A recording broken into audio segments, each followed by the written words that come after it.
因為佢哋本身呢一組唔係能量高嘅人啊，揾翻啲靜態其實啱佢嘅。哇 Danny 第二 ，Danny 都第二，咁我一定第一啦啩。我第三嘅係 JJ 做嘅。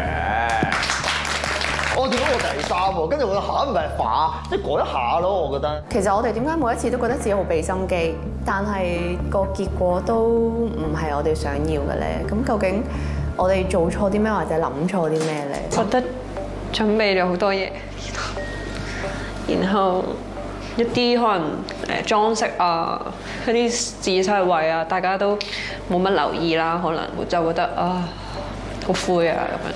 今次呢個我真係好盡力，但係當咁盡力嘅時候都唔贏嘅話，我唔知可以點咯。我哋覺得自己付出好多啫嘛，其實可能其他組付出更加多咧。嗰個氣氛好冇好，環境佈置好冇好，海報好冇好，但係有陣時好坦白啊！你拍一定喂好勁啊，贏緊啊！今次你拍咗首歌，你覺得呢首歌無敵啊，出到嚟個觀眾覺得唔中意就係唔中意，你明唔明啊？